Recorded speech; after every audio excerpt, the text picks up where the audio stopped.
exemplo aqui. Então, Ricardo, o que você acha aí, cara? O que você acha aí o que você pode pontuar aí nessa questão aí da diferença ou dos benefícios, né, que traz em geral? Eu quero que você fale em geral, né, para a sociedade, enfim, a diferença dessa ciência que nós tratamos aqui, que você trata no seu canal lá, que é a ciência da Terra plana e a ciência do globo. Eu gostaria aí da sua opinião.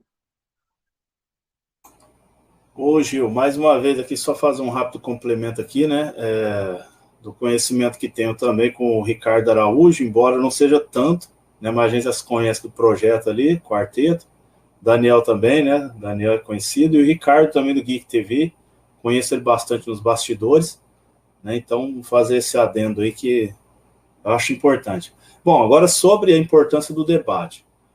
Eu creio assim, a ciência, ela sempre foi importante para a humanidade, né, no que diz respeito ao ser humano explorar o lugar aonde Deus o colocou, de onde Deus extraiu ele, criou e colocou, né, da forma como milhões e até bilhões de seres humanos creem dessa forma, né? Então, a partir do momento que Deus criou o ser humano e colocou ele no meio em que ele vive, o ser humano saiu na busca de conhecer, né, o ambiente, conhecer esse mundo e a criação que Deus tirou ele dela e colocou ele para viver nela, para dominar, para cultivar e tudo mais. Então, a partir daí, é natural que o ser humano tenha curiosidade de descobrir o funcionamento por trás das coisas, descobrir a essência de como tudo funciona. E nessa busca, né, o homem acabou conseguindo dominar assim, muitas coisas, trazendo muitas informações. E, a princípio, historicamente falando, o ser humano ele se baseava muito na crença, ou na mitologia, né? Era muito forte as crenças, a princípio, no princípio da história da humanidade, porque o ser humano, a humanidade descendeu de um homem só. Então, sendo assim, obviamente que era aquele homem que tinha comunhão com Deus, que é o Adão do relato bíblico que nós conhecemos. Então, se difundiu, obviamente, uma crença muito forte em Deus, só posteriormente, né, alguns milênios depois do dilúvio, começou-se os povos a se perder um pouco no que diz respeito a esse conhecimento do divino, né, e começaram a inventar para si deuses, mitologias, histórias, né, algumas até se cruzam com as histórias bíblicas, né, alguns tentam dizer que a Bíblia copiou desses relatos, quando na verdade é diferente. Esses relatos só confirmam aquilo que a Bíblia narra e registra. Mas enfim, né, então se multiplicou essa crença em vários deuses, se criaram histórias de Deus e tudo mais. Então era natural que se tentasse explicar determinados fenômenos pela ótica da mitologia, né, da mitologia. Então chegou lá o determinado tempo lá da era dos filósofos, no tempo dos gregos, a galera começou a procurar outra via, né? Eles olharam e falavam, rapaz, mas esse negócio é o Deus tal que faz chover, é o Deus tal que faz relampear, é o Deus tal que faz não sei o que, o terremoto, né? Será que não tem assim uma explicação mecânica, lógica, natural por trás disso? Então eles começaram a partir para uma outra linha de busca, né? Que era a busca do natural por trás daquilo que aparentemente era, em muitos casos, considerado sobrenatural. Obviamente que mesmo hoje existem pontos, existem níveis dentro da criação que não são explicáveis, né? A galera inventa teoria, hipótese e tudo mais, mas enfim, a ciência tomou rumos de uma curiosidade até extravagante. Eles, como que eu vou dizer aqui? Eles exageraram demais nesse ateísmo, né? Vou colocar entre aspas aqui, de buscar explicações demais humanas para tudo. E aí surgiu esta ciência que evoluiu tanto que chegamos ao ponto de crer em anomalias terríveis, né, em coisas que só poderia ter saído da cabeça de mente sem Deus, de pessoas que não têm Deus na mente. Por isso eu disse do extremo, a pessoa partiu de um extremo a outro, né, começou-se a questionar mitologias, mas nesse balaio eles acabaram colocando Deus nesse atropelo e aí endeusaram a mente humana, né, de certa forma eles começaram a colocar a mente humana num patamar que ela não está no nível de estar. E aí né? A ciência, então, ela tem as suas vias reais, práticas, proveitosas para nossas vidas, né? Como de fato a gente não teria uma transmissão como essa se não fosse a ciência prática em ação. A gente não teria uma impressora como eu tenho aqui, um computador, um webcam e tantas outras coisas, né? Que Globaloid até tenta tomar de assalto como sendo fruto da ciência que nós estamos descendo além aqui. E não é, tá? Nós estamos falando de uma ciência da mente humana que criou um tremendo balaio de ideias e arranjos e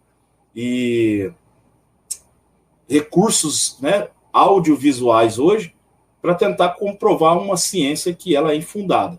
Então, qual seria a importância da ciência para as nossas vidas, de se debater isso?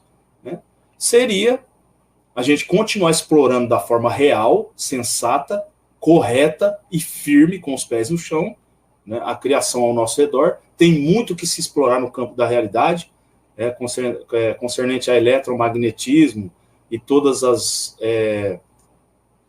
como que eu vou dizer aqui? As descobertas do homem, como plasma e tantas outras coisas que dá para você tentar explorar, estudar, cruzar dados, enfim, né, e fazer experimentos, experiências, e se descobrir novos horizontes, como a questão do grafeno, né, que é um minério que tem em abundância no Brasil.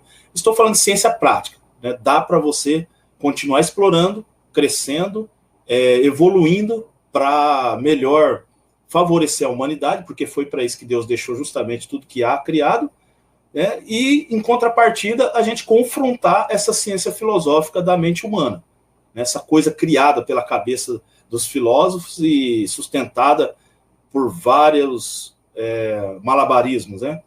E que nos levaram hoje a essa situação caótica, de forma que nós vivemos conflitando a nossa própria percepção, né? Conflitando as nossas certezas, e isso não dá certo. Então, é muito importante que a gente debata isso, coloca isso à prova, né? Discuta, haja discussão, haja debate, como houve no tempo de Samuel Birley Robotham, em que ele encarava os cientistas de então, filósofos, astrônomos de então, no cara a cara, né? Debatia o assunto em palestras, em universidades. Tem que chegar a esse nível. Tem que chegar a esse nível. O Bruno está fazendo um excelente trabalho, convocando ali professores, né, pessoas de alto gabarito ali para debater assuntos no canal dele, e eu acho isso de muita relevância e importância para o tema, né? Para que a galera não pense que é só um tema religioso ou alguma coisa assim. Então temos que, sim, despertar esse questionamento nas pessoas, na sociedade, para que a sociedade entenda que eles, como muitos de nós, vivem em conflito com o próprio conhecimento natural e essa pseudociência que tem sido arrastada ao longo da história até aqui. Então temos sim que despertar nas pessoas a curiosidade. Está acontecendo de uma forma tremenda, é um tsunami na sociedade, não dá para segurar, não dá para barrar. O YouTube tenta adulterar, tenta barrar, tenta fazer chacota, né? O assunto, como o Daniel já disse, ele está comentando antes de iniciarmos a live, já foi tratado com chacota, com deboche entre os políticos de Brasília, mas está sendo falado. As pessoas com certeza estão ouvindo, mas o que é isso aí, terra plana? Que assunto é esse? Né? E vão atrás da verdade e pesquisar sobre. Então, não existe verdade exclusiva e blindada, principalmente quando se tem brechas, se tem lacunas, se tem muito que se questionar. Então, não adianta tentar blindar psicologicamente, mentalmente, por meio de subterfúgios, essa hipótese, teoria, chamada ciência, como eles querem defender, que é a ciência real. Não. Se rasgar a coisa aí, dá para separar assim muito bem. Então, é muito importante, sim, que se debata. A humanidade tem que entender que aquilo que eles aprenderam na escola, que eles foram que foi inculcado na mente deles, não é bem a realidade, que eles vivem até em conflito interno, observando os fenômenos ao redor.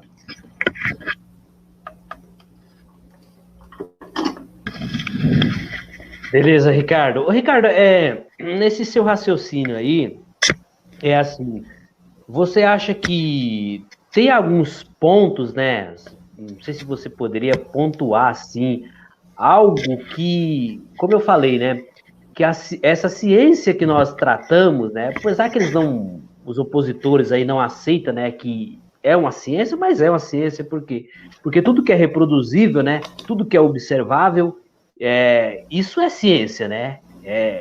Isso faz parte ali da questão da ciência. Então, assim, como eu falei para você, isso, né? Essa ciência, ela tem alguns pontos diferentes, por exemplo, da ciência do globo, que possa trazer algum benefício, né, para a humanidade, diferente da ciência do globo, que só oferece, por exemplo, o conhecimento. Mas eu acredito assim, né, que a ciência da Terra plana, ela tem muito mais algo a oferecer. Eu não sei se você entende assim, é só mesmo para, sei lá, para fechar aqui a sua opinião a respeito. Bom, Gil, na minha opinião, o que o assunto dessa astronomia realística, real, traz para a humanidade?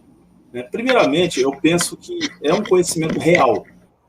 A partir do momento que nós entendemos a realidade por trás de toda essa ciência, ela casa com a realidade. Casando com a realidade, cara, isso abre um leque mental, um leque de possibilidades, de terreno de pesquisa, entendeu? De experimentos.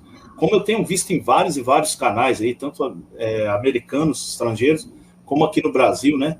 Tem muitas pessoas fazendo experimento, fazendo filmagem, acompanhando, passaram a olhar para os céus, a admirar mais, né? Passaram a entender a mecânica celeste, o que há por trás de determinados fenômenos. Né? Então, rapaz, coloca o raciocínio lógico no seu devido lugar. Não deixa o ser humano com aquele conflito mental que você olha, poxa, a ciência diz que o sol nasce e se põe. Por que essa linguagem não mudou? Por que não dizem, nossa, a Terra está girando para leste, por isso o sol aparentemente está indo para o oeste? Né? O que é uma coisa bem escrota, bem contraditória, bem difícil de você usar, mesmo no linguajar do dia a dia. Então, eu acho que traz um conhecimento real e eleva o ser humano, né, a uma posição mais realística, né? Sai daquela mentalidade filosófica, artística, seja quais forem os recursos, né? Aquelas gambiarras que eles gostam de fazer, e coloca o ser humano para aquela busca real, científica, com o pé no chão, né? Firme. Outra vantagem que eu acho que há nessa astronomia real é justamente a nobreza que o ser humano ele adquire, que ele passa a ter. A gente sabe muito bem que os caminhos que essa ciência tomou aí na sua linha de interpretação secundária, e eu posso usar aqui o termo espiritual, ela coloca o ser humano como pó das estrelas, como insignificante numa bolinha em meio a tantas bolas, né, parecendo uma mesa de sinuca. Ela coloca o ser humano numa posição de início, meio e fim desprezível. O cara começa sem um sentido, explosão, toda aquela baboseira que vocês conhecem, não vou ficar repetindo para não tomar tempo. Né? Aí ele passa uma vida toda em vão aqui, né? Ele não tem que prestar conta a ninguém, não tem que se preocupar em viver de determinado modo para nada, não tem um futuro esperando ele para nada, morreu, acabou, tchau, obrigado. Né? Esse tipo de coisa que eu acho bem sem sentido, que na verdade o ser humano, do ponto de vista da ciência real, considerando um criador e uma mente inteligente por trás, existe até hoje um ramo científico chamado design inteligente, né? Eles mesmos não gostam muito de se afiliar à ideia de um Deus criador, né? Mas a gente sabe que nas bases, nos fundamentos ali, né, eles realmente admitem uma mente inteligente por trás de toda essa criação. Então, logo, se existe uma mente criativa, existe um ser poderoso que nos criou também para um propósito. Ninguém está aqui à toa, ninguém está aqui em vão, ninguém está aqui jogado às traças e não vai acabar numa escuridão eterna, sem sentido, sem nada do outro lado. Tá? Então, aqui eu entro com aquela questão de fé e espiritualidade no que diz respeito a essa astronomia, a essa ciência que tratamos, que é as escrituras sagradas, que também complementa a verdade dessa ciência.